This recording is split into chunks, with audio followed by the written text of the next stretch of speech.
bienvenidos a un capítulo más de Diálogos Sensoriales en la modalidad itinerante. Ahora, en esta ocasión, tengo el gusto de platicar con Giovanna Payosín, que, vaya, seguro la conocen y si no, pues la van a empezar a conocer. Ella, híjole, ¿por dónde empiezo? Tiene formación y maestría de Ingeniería en Alimentos, colega, y bueno, más de 10 años de experiencia trabajando en reconocidas empresas multinacionales, en el área sensorial, por supuesto, y estudios de consumidor. Actualmente es gerente de Consumer and Sensory Insights en una industria líder de ingredientes y fragancias. Es una apasionada de la innovación, de la creatividad y proactividad en el mundo de experiencias sensoriales. Y por eso, pues vaya, se volvió Instagramer, es fundadora de Sensorial Alimentos, que igual nos platica un poquito más, con quien ya tiene casi 2 años de estar trabajando, octubre me parece, y Sí. bueno, ya con más de 4,000 seguidores, ¿no? Amante de leer libros por la mañana, le encanta participar en cursos de autoconocimiento y aprendizaje, y bueno, por supuesto, también es una wine lover, ¿no? Bienvenida, Giovanna G. Gracias por sumarte a este proyecto de diálogos sensoriales.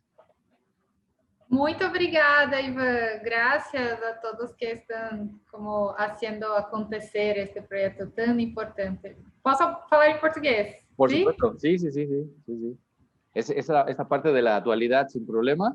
Eventualmente les pondremos algunos subtítulos, pero por ahora es para tratar de eliminar un poco estas barreras de idioma y que la gente empiece como pues a tratar de entender, ¿no? Entonces, sí, tranquila, sin problema.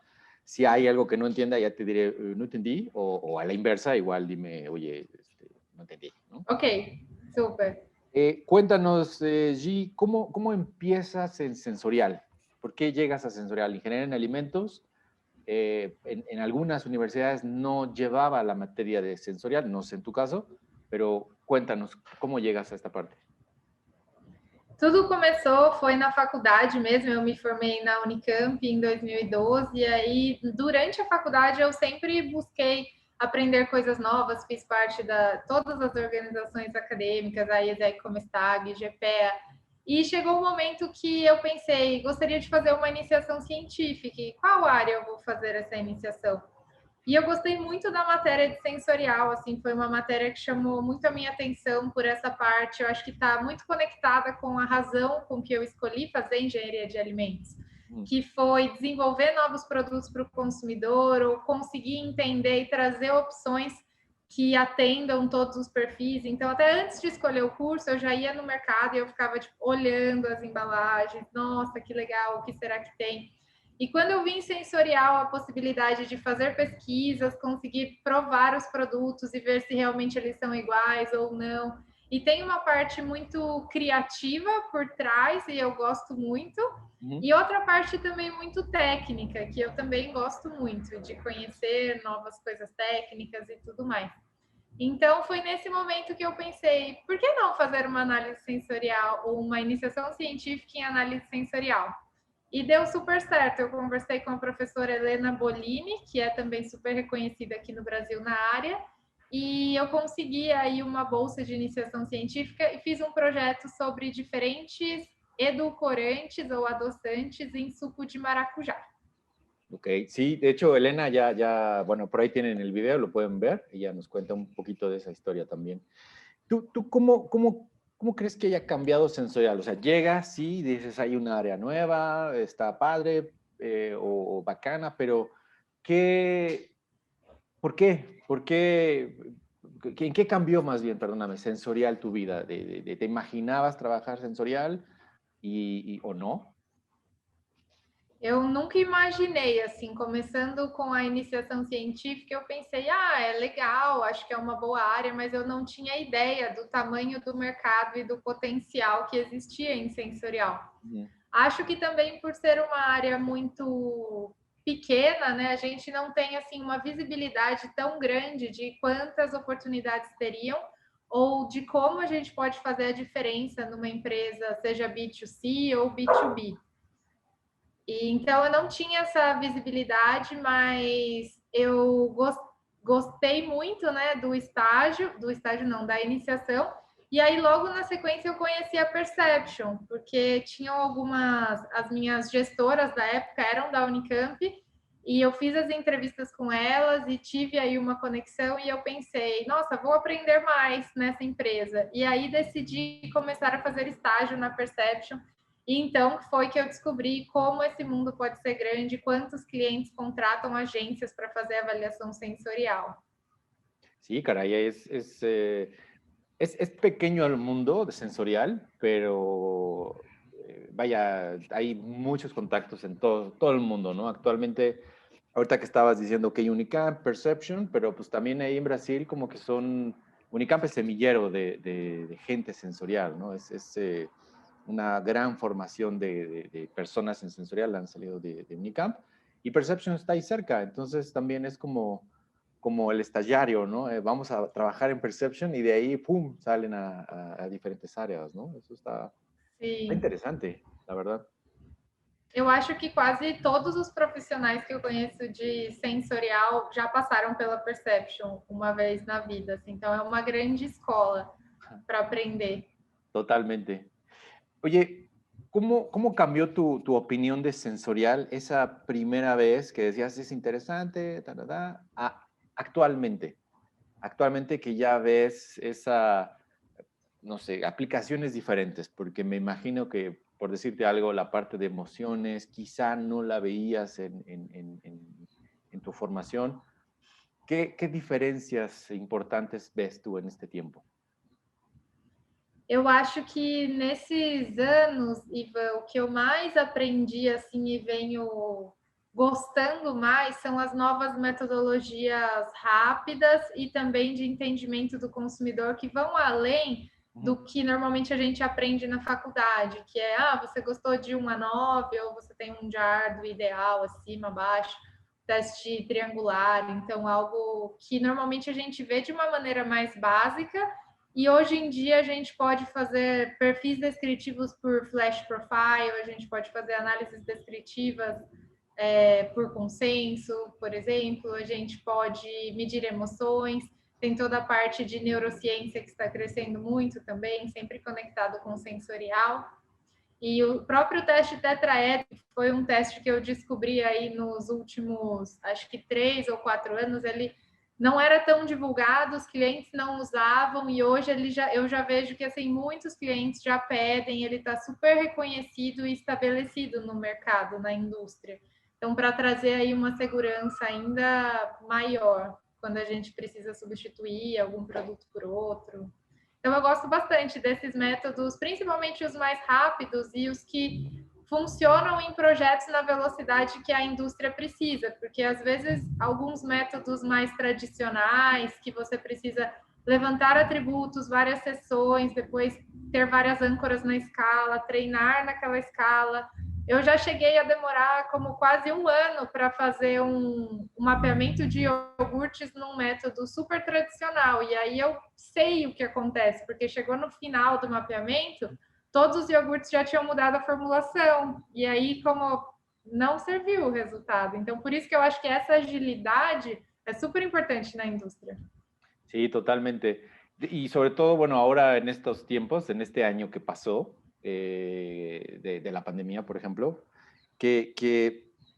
pues gente que hacía sensorial tradicional tuvo ciertos conflictos, ¿no? También de no voy a poder hacer mi trabajo, no confío en esas metodologías, etcétera. Y tuvo que cambiar, ¿no? Tuvo que mudar el pensamiento y, bueno, no sé si a ti te tocó ver esos problemas de no podemos estar en unas cabinas fijas, hay que hacer otro tipo de metodologías. ¿Te tocó vivir esa parte? Sim, na verdade, em 2013, quando eu comecei a trabalhar um pouco mais a fundo em sensorial, numa indústria de texturizantes, eu fiz um curso da Silvia, da About Solution, lá em Curitiba, e aí a gente decidiu criar um grupo com os participantes desse curso, que foi o Grupo de Sensorial Brasil, que hoje tem quase 250 pessoas, um grupo de WhatsApp, para realmente trocar informações. E durante a pandemia, surgiram muitas vezes no grupo pessoas perguntando, então, como que você faria o que você espera, ou eu não vou conseguir fazer sensorial agora, porque como eu faço, né? As pessoas não podem ter contato e tudo mais, mas acho que uma coisa que foi muito favorável para a gente foram as cabines, assim, naturalmente já serem uma barreira contra o contato das pessoas, então acaba facilitando um pouco. E por outro lado, eu acho que sempre que surgem aí dificuldades, né, também são os momentos onde surgem as oportunidades e os desafios da gente pensar diferente, fora da caixa e ver quais são realmente os parâmetros que a gente consegue flexibilizar num teste sem ter impacto no resultado ou na metodologia e até mesmo testar outros. Então, sim, respondendo, né, a pergunta, eu vi várias pessoas com dificuldades, com problemas, principalmente nas universidades. Então, pessoas que tinham projetos de mestrado, de doutorado, e que muitas vezes tinham estruturas muito bem definidas, tendo que fazer mudanças e adaptações assim ao meio do caminho. Mas acredito que tudo tenha dado certo e tivemos aí grandes aprendizados. Y evolución rápida, eso fue lo mejor, porque sensorial no se detuvo como tal. Quizá no sé, una semana en la industria o en la universidad en lo que vamos a hacer, pero es tan flexible que siguió, ¿no? Sensorial siguió y la prueba es que, pues aquí estás, ¿no? Y vaya, de ahí, ahorita llegamos a la parte de tu creación de la cuenta. Solo antes me gustaría saber qué es lo que más te gusta de evaluación sensorial. Si hay algo en particular. Eu gosto muito de resolver os problemas assim, de maneira estratégica, pensando em como a gente pode realmente agregar um valor num projeto, para que não seja algo que as pessoas muitas vezes pedem, mas sem saber o real objetivo ou o real impacto. Então, eu gosto muito dessa parte estratégica, de ter que pensar o que as pessoas vão fazer com esse resultado e como ele vai impactar e transformar a vida de um produto, de um cliente para algo positivo, assim, ou para algo melhor. Ok. Y bueno, en esta resolución de problemas, entonces, inquietud y necesidad de aprendizaje, ¿cómo llegas a crear tu cuenta de Instagram? ¿Por qué? ¿Por qué creas Sensorial Alimentos?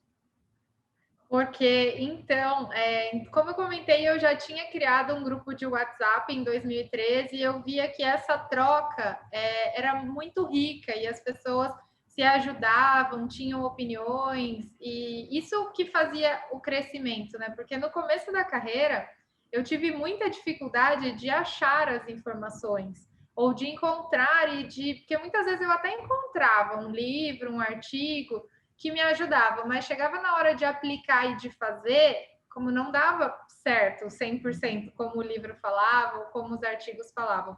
E eu comecei a aprender muito mais com essa experiência prática, então de realmente testar, vou testar um teste com o consumidor. Qual que é melhor, uma escala de 9, de 7 ou de 5? Hoje eu já fiz vários testes, eu já tenho um feeling de qual me responde melhor para uma diferença do que outras, por exemplo, para determinadas categorias, que nem sempre é a mesma resposta que um artigo está me orientando ou que um livro está me orientando. Então, toda essa experiência prática, que eu acho que é a que mais me enriquece, né, até hoje, por isso que eu gosto tanto da indústria, de estar nela e de estar junto aos clientes, porque é ali que estão os problemas e que estão as oportunidades também.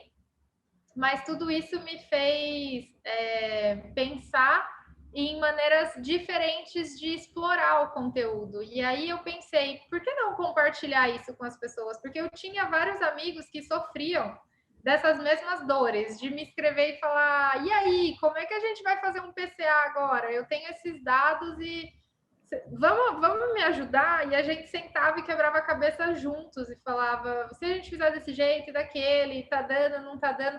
Então, esse compartilhar que eu acho tão rico, foi por isso que eu decidi, vou criar os canais Sensorial Alimentos, porque assim eu consigo compartilharem informações, né, e conteúdos práticos que eu aprendi aí ao longo desses 10 anos, e talvez eu possa facilitar a jornada de muitas pessoas que estão começando em sensorial ou que gostariam de começar, e muitas delas acabam desistindo, porque por ser uma área muito pequena mesmo, e um pouco fechada, né? Não é tão simples você entrar. Você precisa ter aí algum facilitador ou então algum tipo de experiência. E aí eu tento trazer todas essas vivências práticas no canal. Bien. O sea, pero, y ahí, bueno, o sea, no sé, cada cuándo publicas una, no sé, una ayuda o depende de lo que te pregunten? Depende, assim, as caixinhas de perguntas eu sempre respondo quando as pessoas perguntam ou mandam no direct. Eu também respondo todas, uma por uma. E também tenho as publicações, né, da linha do tempo, que normalmente eu acabo fazendo umas 3 ou 4 por semana, às vezes gravo os IGTVs também. Mas é um conteúdo muito natural, assim. No começo eu tentei fazer algo mais estruturado, tudo mais, mas eu não queria que fosse mais uma coisa que as pessoas vissem e que não agregassem valor na vida delas, ou que fosse mais uma informação. Então, sempre que eu busco gravar algum conteúdo ou fazer, são realmente coisas que eu vou conseguir agregar algum conteúdo ou que eu vou conseguir trazer aí uma transformação para a pessoa. Claro. Oye, ¿y en qué momento llega Nuestra Señora del Sensorial? Nossa Senhora de Sensorial surgiu quando eu estava fazendo um post sobre como que quais são os principais erros de sensorial, né? E aí, entre eles, tem uma expectativa, né? Um erro que eu já fiz muitas vezes, acredito que muitas pessoas também devem passar por eles, que é a falta do alinhamento do padrão de ação antes do resultado chegar. Então, muitas pessoas fazem o teste, né? E depois ficam esperando e torcendo para que tem que passar, tem que passar. E as pessoas ficam, já passou? Falta muito? Como tá? E parece como uma ansiedade, assim, de um filho que vai nascer. E aí, explicando tudo isso, né? E falando, gente, é importante que a gente pense antes. Então, assim, se passar, acontece isso. Se não passar, acontece aquilo. Qual é o meu padrão de ação? Se passar, eu lanço o produto, ou eu mudo o claim, ou eu comunico para o consumidor, para que não fique um resultado solto. Se passar, você faz o quê? Guarda na gaveta? Para que serviu o resultado? E aí, nessa discussão, apareceu, eu estava falando, e aí eu falei, gente, assim, ou você faz isso direito, ou você reza. E reza para Nossa Senhora Sensorial te ajudar, porque só ela para salvar um teste que não foi bem planejado. Sim. E aí surgiu essa história aí da Nossa Senhora de Sensorial, e tem uma seguidora muito talentosa, a Késia, que trabalhou na MMAR, conhece muito de sensorial, e ela desenha super bem. E ela me escreveu e falou, posso fazer um desenho da Nossa Senhora Sensorial? Eu falei, claro. E ela fez aquele super desenho que se transformou em várias camisetas e até em uma figurinha. Então tem lá no Instagram, você pode colocar figurinhas de Nossa Senhora do Sensorial. Sí, yo vi la playera, el t-shirt y sí, yo estoy concursando para ganarme una. Sim, precisamos ver quando você vem para o Brasil, ou eu vou para o México para eu te levar uma. Perfecto, podemos organizar un evento. Vamos. Oye, gracias. Entonces, vaya, y ha tenido buena aceptación, ¿no? Nuestra Señora de Sensoriales ha sido como una figura que ya he visto en varios posts, tanto tuyos como de otras personas. Y es como el lado tranquilo, ¿no? El lado millennial o nuevas generaciones de la seriedad de sensorial. Y no quiero que se vea como es poco seria, sino es el lado amable, ¿no? Vamos a hacerlo más flexible, ¿no? Está interesante. En Brasil, pues es un suceso, ¿no? Me imagino. Sim, as pessoas gostaram bastante dela. E como eu acho que os perrengues, né, sensoriais, que também são outros exemplos que às vezes eu trago no canal e tal, fazem parte, né, da vida de todo mundo. E eu acho que são eles os que mais me ensinaram até hoje Então, compartilhar isso, e as pessoas se conectam também muito com isso, porque elas veem que não é porque hoje eu estou aqui, que eu tenho um canal, que eu trabalho na indústria e que eu não tenho problemas, ou que eu não passo por dificuldades. E sim, eu passo e passei por várias.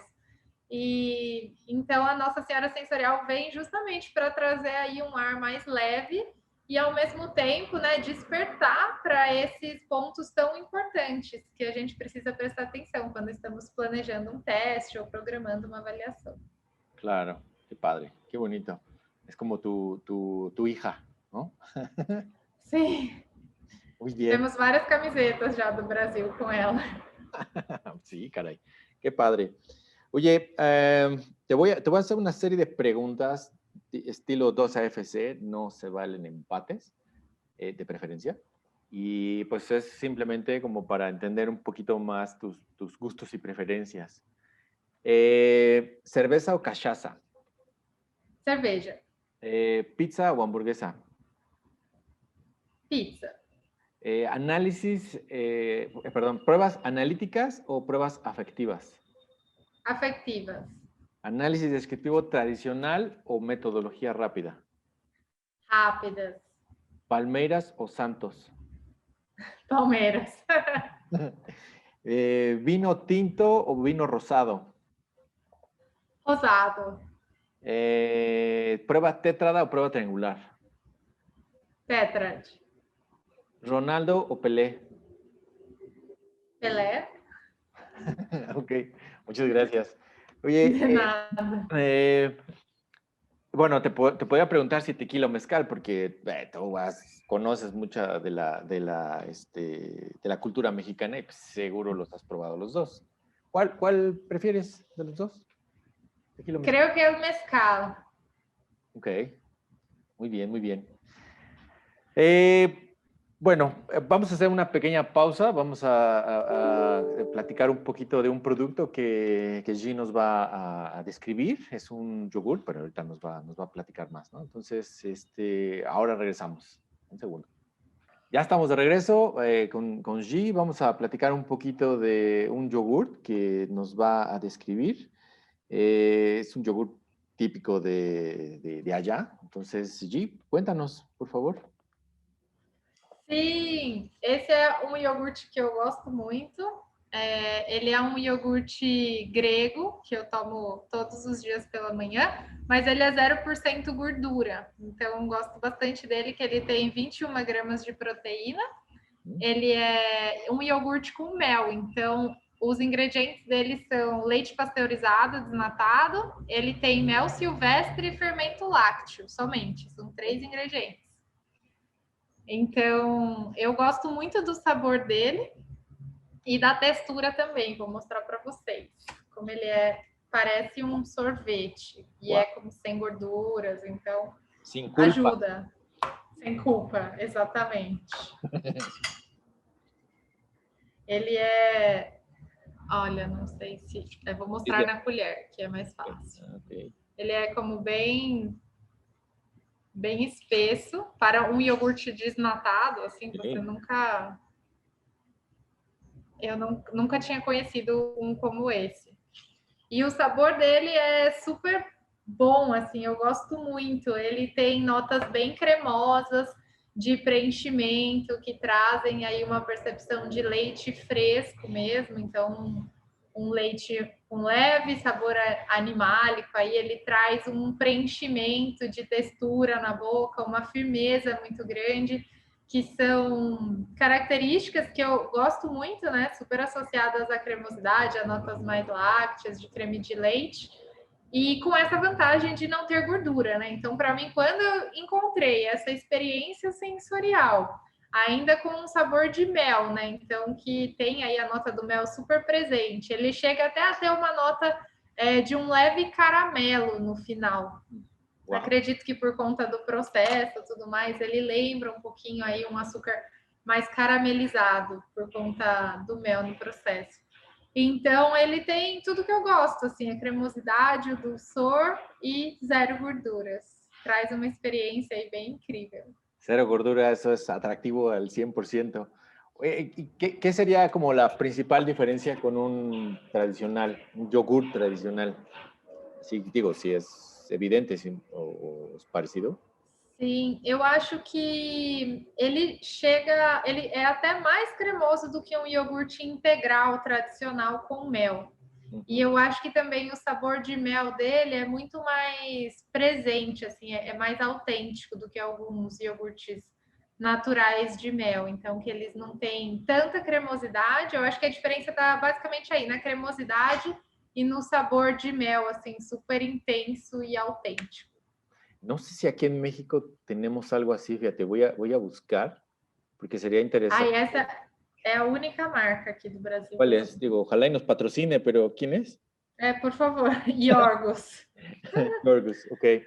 Sí, pues no sé, Sim. voy a buscar y capaz de que abajo en el enlace, si lo encuentro, pues lo pongo. O si alguien los conoce, pues díganos, ¿no? En México o en otras partes del mundo.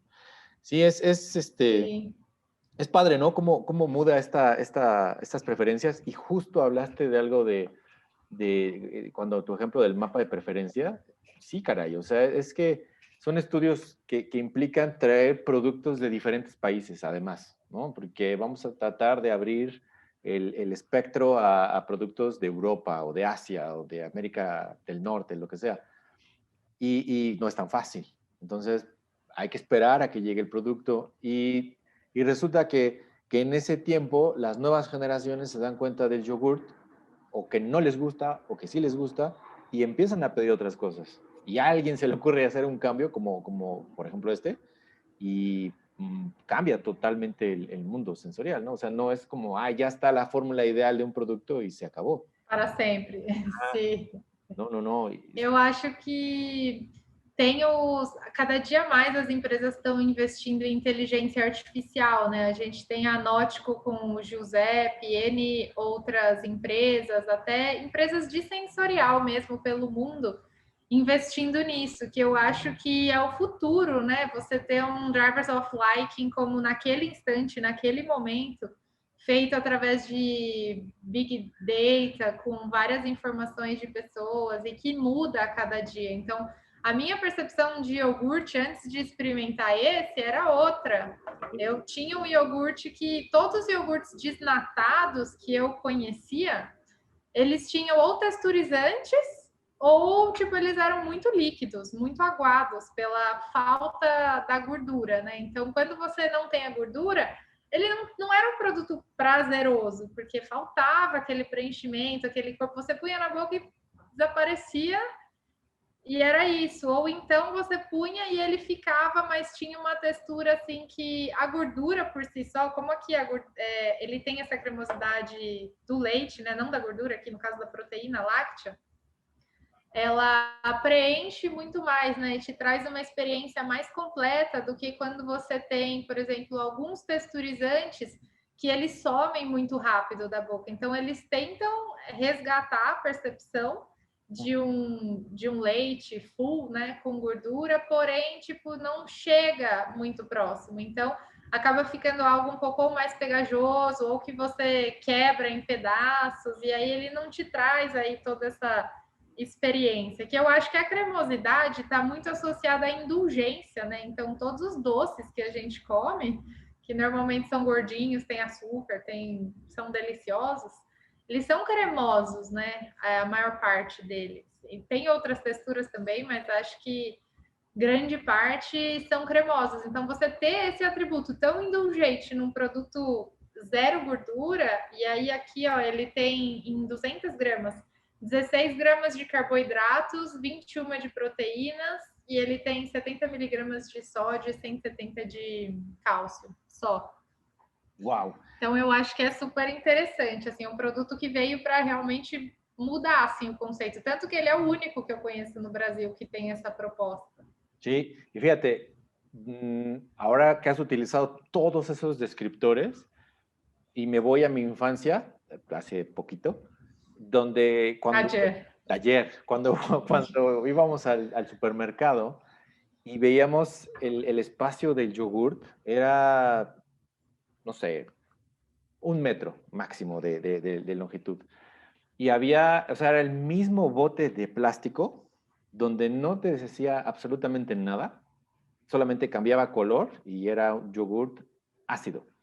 De lo que te compraras, pero lo importante era la acidez y que fuera consistente. Y ahora, pues hay que hablar de textura, hay que hablar de aroma, hay que hablar de dulzor, la acidez misma, entonces ya la cantidad de aire. Ha crecido tanto este producto en particular, el yogur, como que cambia, ¿no? Porque recuerdo hace 15 años, los yogurts cambiaron a ser dulces, tenían que ser dulces, como tú decías. Y después llega el yogur griego y rompe esquemas de nuevo y tiene que ser más consistentes. Y mira, ahora el producto que nos presentas es el dinamismo del gusto del consumidor. Entonces, hay mucho que hacer todos los días para saber hacia dónde moverme y hay oportunidad de negocio en todos lados, ¿no? So, Sim, e acho que por isso o sensorial é tão importante, né? Se a gente não consegue descrever tecnicamente de onde o produto está, para onde ele precisa ir e conectar isso com o consumidor, os desenvolvimentos não são muito assertivos, porque o consumidor nunca vai verbalizar que ele quer essa textura com 21 gramas, desse sabor, desse jeito. Então, aí que está a grande mágica, eu acho, é a gente interpretar os insights do consumidor e conectar isso com maneiras técnicas de executar no produto final, né? Então, eu preciso orientar o time técnico do que ele precisa fazer para entregar um produto que o consumidor vai gostar mais ou que o consumidor está esperando. Sim. É a famosa pergunta, né? O que significa naturalidade para o consumidor? Consistência. Como que eu traduzo isso? É consistência. Então, cremosidade. Cremosidade eu já estudei muito sobre cremosidade. Um atributo integrado é o sabor, são as moléculas, preenchimento, firmeza. Por que um tem e o outro não tem? Enfim, mas é muito interessante. Bastante interesante y ahí hay una área de oportunidad enorme. Y en ese sentido, ¿qué fue lo que más te ha costado trabajo de transmitirle a alguien que ya sea que no crea o que no entiende sensorial? O sea, ¿cómo llegas a decirle, mira, sensorial funciona? O sea, si tienes alguna situación de ese tipo, ¿no? Alguna dificultad, si la tuviste. Você diz mais para pessoas como de otras áreas o para clientes? Cualquiera de las dos, o sea, porque a lo que voy es que sensorial se ha vuelto una cultura, un puente entre diferentes departamentos, ¿no? Antes era sensorial solito y ahora se está integrando con consumer, por ejemplo. Entonces se ha fusionado y ya se habla de una ciencia sensorial. Pero no sé si a ti te tocó esa parte donde la gente no cree en sensorial. ¿Y qué hiciste, si se puede saber? Sim, eu acho que sempre que sensorial é novo numa empresa ou para um cliente, quando a gente vai apresentar, você precisa construir a parte técnica muito embasada e mostrar o valor, né? Então, qual é o real diferencial de sensorial? Ou quais são suas opções de ter ou não ter sensorial? Então, você pode não ter e seguir com a opinião de uma pessoa, do dono da empresa, ou do seu chefe, assumir o risco e depois que o produto não vende ou que tem algum problema, você vê o que você consegue fazer com isso. Ou você pode ter métodos científicos para tomar a decisão com segurança, que eu vejo que essa é a principal dor das pessoas. E quando elas falam, sensorial não funciona, é muitas vezes porque elas não entendem os fundamentos que estão por detrás de sensorial. Então, sensorial não é a Giovana falando ficou bom ou não ficou bom. É um grupo de pessoas avaliando, é um método científico, uma ferramenta estatística provando e te dando uma segurança de qual decisão você tem que tomar. Então, acho que a partir do momento que você explica essa segurança e todo esse embasamento, né, técnico, as coisas tendem a fluir muito melhor. Então, você quebra essa barreira de que sensorial é uma pessoa, ou eu já ouvi, tipo, algumas pessoas falando, eu trabalhava em projetos e chegava em sensorial, nunca passavam, eles nunca aprovavam, e como as pessoas ficam bravas porque sensorial não aprova. Mas, na verdade, não existe como uma entidade sensorial, um Deus sensorial que diz como passa, não passa. Existe como qual foi o método escolhido, qual foi o objetivo e que tipo de resultado você está esperando. Porque eu vejo que muitas pessoas que no começo não acreditam em sensorial, às vezes elas não sabem nem o que pedir, assim, ou elas querem. Ah, você pode fazer um teste triangular para a gente ver se o consumidor vai gostar mais desse ou daquele? E você fala, não é o teste triangular, não é esse teste que vai te dar essa resposta. Então você tem que explicar como, para que serve cada teste. Eu acho que sempre que uma coisa que eu sempre faço é me colocar no lugar da pessoa e entender por que ela está tendo essa barreira ou por que ela está tendo esse pensamento. E aí eu tento explicar da melhor maneira como se eu fosse ela, o que me faria convencer de que sensorial funciona ou não, ou como eu posso ter alguma coisa que realmente agregue valor, porque se o valor que ela está buscando é um teste com o consumidor ou é a opinião do consumidor, não adianta eu vender para ela um teste descritivo e querer que ela compre a ideia que o descritivo vai resolver. Claro. Porque no es lo que ella está buscando. Claro, claro, sí, el objetivo es importante. ¿Tú has tenido algún momento de tu proceso en sensorial que dijeras, no creo en sensorial?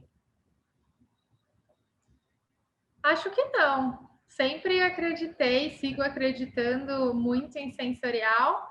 Chegou um momento, acho que da minha carreira, que eu ficava pensando logo no começo, assim, porque as dificuldades eram tantas e as barreiras eram tantas para o meu desenvolvimento, para o meu aprendizado, não é fácil, né? Eu acho que nenhuma área, quando você começa, é fácil. Uhum. E ainda mais quando você começa numa área que você não tem nenhuma referência. Então, por exemplo, todos os meus amigos trabalhavam em vendas e eu não tinha nenhuma referência de pessoas sensoriais a não ser as minhas chefes, ou como a Regina, que era a diretora da Perception na época. Então, em alguns momentos, eu cheguei a pensar, nossa, mas qual vai ser o meu futuro? Para onde eu posso ir? Por não ter muitas referências e não saber do mundo de possibilidades. Mas aí eu, como sou muito prática, né, gosto de fazer as coisas, eu acabei descobrindo e buscando e fuçando mesmo no próprio LinkedIn. Então, eu me lembro que quando eu estava no começo da carreira, eu ia lá no LinkedIn e eu digitava Sensory, só que não eram jobs, vagas. Eu queria pessoas de Sensory para saber aonde estão elas, quem são elas, o que elas fazem, o que elas fizeram para estar onde elas estão. E eu lembro que a partir disso eu fui construindo como o meu plano de desenvolvimento. Então, eu me lembro de ver várias gerentes de sensorial e eu buscando o background delas, eu via que a maior parte tinha mestrado, a maior parte tinha doutorado. E aí, naquele momento, essa foi uma decisão que eu tomei. Se eu quiser ser uma gerente um dia, eu acho que vai me ajudar se eu tiver um mestrado. E aí foi uma das coisas que eu decidi fazer um mestrado. Wow. Qué importante es esto que mencionas de las conexiones, porque bien decías al principio, el mundo es pequeño, qué mejor que conocerlos, ¿no? Y algo que, por ejemplo, le digo a mis alumnos en la UNAM, que aunque no se hayan titulado, hagan su cuenta de LinkedIn y empiecen a buscar conexiones. El día de mañana van a tener un grupo importante de gente que conozcan y que los puede, como te pasó, dar sentido y entendimiento de qué debo de hacer para trabajar en lo que me gusta, ¿no? Eso es muy, muy, muy buen dato, caray. Sim, e também te ajuda, porque se você... Hoje, eu sempre sei de qualquer movimentação que acontece no mercado sensorial, porque eu tenho as pessoas conectadas. Uhum. E a gente costumava falar que era como uma dança das cadeiras, que como as pessoas levantam e elas trocam as cadeiras, porque é isso que acontece em sensorial. Abriu uma vaga, alguém vai sair de alguma empresa para essa vaga. É muito difícil alguém vir, né, do além ou de fora, ou é muito difícil. É muito mais fácil sair de uma empresa e vir para outra, e aí abriu outra cadeira, e quem vai sentar nessa? Então, No começo eu acompanhava assim muito mais de perto. Hoje eu ainda sei, as pessoas sempre me buscam quando ou precisam de uma oportunidade ou têm uma vaga e precisam de indicações. Aliás, eu acho que eu gosto muito de indicar pessoas. Eu acho que hoje eu já tenho 4 amigas que eu indiquei e que conseguiram empregos na área sensorial, assim. Então, e são pessoas super boas, competentes e que eu indicaria com certeza novamente. Então, acho que essa conexão é o que faz toda a diferença. ¿Cuál crees? Es una pregunta un poco, y por eso mi sonrisa, un poco, no sé cómo decirlo así, sin que sea muy local la expresión, pero un poco, maquillada puede ser. ¿Cuál crees que sea tú el secreto de un buen funcionamiento de sensorial como país? O sea, en el caso específico de Brasil, tú sabes que ha crecido bastante, que ha habido una muy buena evolución en el área sensorial. ¿A qué crees que se deba eso? Aqui, deixa eu ver se eu entendi. Aqui se deve o crescimento sensorial no Brasil nos últimos anos Sí, da área? exacto. Eu acho que é ao valor percebido pelo consumidor e também ao valor agregado nos desenvolvimentos, né? Então, muitas vezes, o time técnico sem sensorial acaba ficando um pouco no escuro ou sem saber o que fazer. Então, o sensorial vem para conectar com os consumidores e eu acho também que cresceu muito porque a tendência global do consumidor buscar multissensorialidade em tudo que ele faz. Então, a gente tem, por exemplo, um exemplo bem famoso no Brasil que é o sorvete de nuvem. Não sei se você já ouviu falar. Sí, sí, sí, sí. Mas como nunca existiu antes, mas é um conceito com sorvete soft, com algodão doce e como casquinhas crocantes. Então, tudo isso gera experiência sensorial e o consumidor adora. E cada vez ele quer mais, ele quer buscar mais. Então, como você vai buscar, você vai desenvolver uma experiência sensorial sem ter alguém sensorial, ou sem entender o consumidor, e como você vai conectar os sentidos, aplicar a melhor metodologia. Então, acho que está muito alinhado com essa tendência de experiências sensoriais, que cresceu muito, de indulgência e todas as outras, né? Porque é difícil você pegar como uma tendência de marketing, aterrizar no produto e como dar certo de primeira, sem fazer nenhuma pesquisa. Você precisa dessa ponte. Ahí, para eso tenemos a Nuestra Señora de Sensorial, ¿no? Que salga bien, que salga bien. Sim. Ou você pode rezar para ela e pedir para ela te ajudar. Oye, para ir cerrando, porque de repente el tiempo pasa muy rápido, ¿qué le recomendarías de lectura, un libro, artículo, a alguien que esté comenzando en sensorial y bueno, si bien está consciente de que hay áreas de trabajo y demás, pero ¿qué lectura crees que sea importante para esa persona? Eu acho que temos os livros mestres, né, de sensorial. Um que eu gosto muito é o Sensory Evaluation Techniques, que é da Gail Civil, da Sensory Spectrum. Eu gosto muito desse livro. Mas também andei lendo ultimamente alguns mais recentes de novos métodos descritivos rápidos, que eu gostei muito. Assim, eu acho que ele desmistifica muito a complexidade de um descritivo ou o tempo que um descritivo poderia levar, assim como os métodos discriminativos também, novas técnicas de métodos discriminativos. Eu posso te passar depois as capas certinhas com os autores, que eu não lembro agora de cabeça. Debe ser de Gastón. E também... Ah, sim, pode... acho que sim. Acho que o Gastão era um dos autores do descritivo. E tem o livro do Carlos Gomes, né, que foi o meu chefe. Eu gosto muito do Carlos e acho que o Carlos traz essa visão aí muito fresca e moderna para sensorial, sem perder os fundamentos. Então, o Carlos foi um dos meus grandes professores na vida e eu acho incrível também o livro que ele escreveu, que agora eu sei que tem em espanhol, tem em francês e aí tem algumas traduções em andamento. Em breve, com certeza, teremos em português também. Bien, súper bien. Sí, eso es algo que Carlos nos, porque también está Carlos aquí en las entrevistas, igual que Regina, por si quieren darse ahí una vuelta.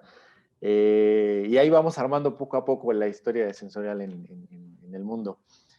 Pero Carlos nos decía que hay muchos libros en inglés, entonces él quiso en realidad hacerlo junto con su editora en español, entonces sí es algo que se está haciendo más, ¿no? Tener más libros en español y bueno, por supuesto en portugués, porque pues todo está en inglés, ¿no? Y luego hay mucha gente que si bien hay que estudiar otros idiomas, pues también no necesariamente son expertos, entonces sí es importante tener pues esa información fácil, ¿no? Al alcance, de manera fácil, vaya, ¿no? Súper. ¿Cuáles crees tú que sean las características necesarias de alguien que se quiera dedicar a sensorial? Por ejemplo, que sepa estadística o que sea una persona entusiasta, no sé. ¿Cuáles son las principales características? Eu acho que a principal delas é a organização. Assim, eu nunca conheci ninguém sensorial que fosse desorganizado, porque realmente não tem como. Assim, são muitos números, muitos dados.